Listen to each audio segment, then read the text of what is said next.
Hey everybody, it's Shaman Sister Sin. You're listening to the Meditations and More podcast. That's me, the Little Shaman. Today I want to talk to you about something I call the cycle of more, and it's about how some of us look for an outside solution to an inside problem.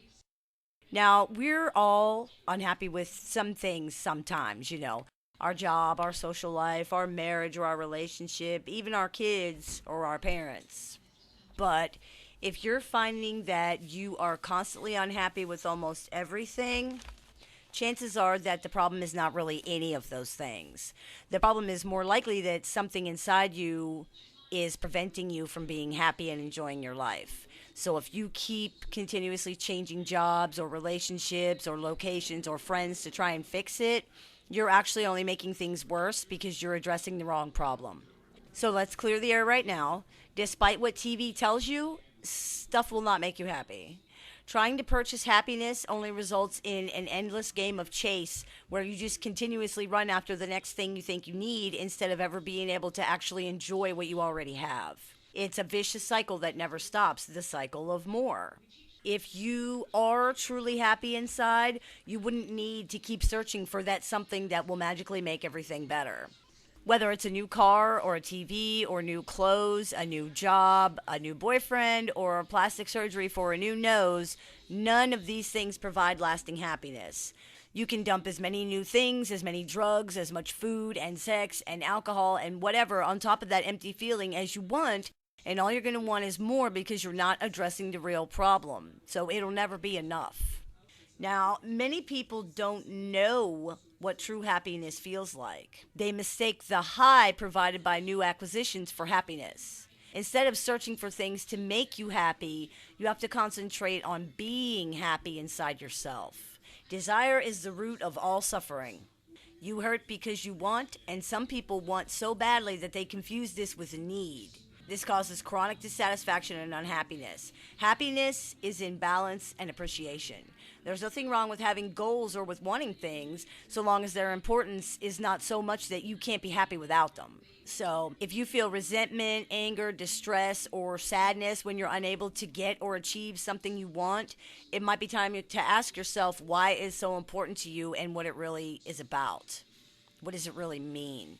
For example, if you're depressed or upset when you can't buy new clothes, why are you upset? Do you feel less attractive without them? Do you feel that it reflects badly on you as a person when you're not wearing, the latest styles or new clothes? These are things that actually have nothing to do with clothes themselves. They're about your self-image. Everybody wants to look good, and of course there's nothing wrong with that, but it shouldn't be a major drive or force in a person's life. It shouldn't cause undue stress or upset for somebody. If it does, then it's time to figure out what the deeper problem is. Another example could be that you get bored or resentful at a job or in a relationship after a while. There can certainly be awful jobs and bad relationships, but if this is a pattern in your life, it's time to find out why.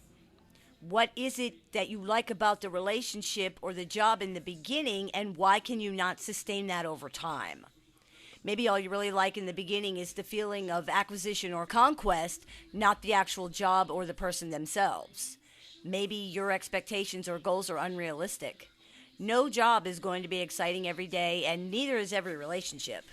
It's unrealistic to expect this, so it might be time to take some personal inventory and try to understand why you cannot be satisfied. Chronic boredom that occurs this way is an indication that something else is wrong. If you must constantly be stimulated, it might be worth it to ask yourself what you are trying to distract yourself from. What are you trying to avoid?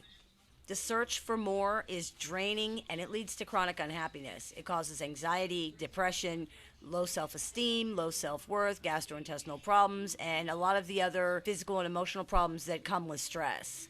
The key here is appreciation.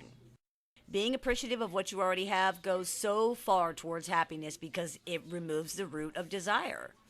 We are bombarded with messages every day that tell us, unless we have, unless we feel, unless we do, unless we can, unless we get blank, we're not good enough, we're not smart enough, we're not pretty enough, we're not fast enough, and therefore we cannot compete with other people and we cannot be happy. None of those things are true, but this programming can be very hard to overcome. The only things that lead to true happiness are love and appreciation. Love is the answer, it's the question, it is the entire point of existing. Appreciation facilitates love. Look around you and at how many people don't seem to feel either of those things. The world is sorely lacking in love and appreciation. Is it any wonder then that so many people are so miserable, both physically and mentally? Enriching yourself spiritually can help tremendously with this as well. I know for myself, it helps really put things in perspective. When faced with the eternal grandeur of the soul, the rest of this stuff just seems pretty silly and unimportant, really.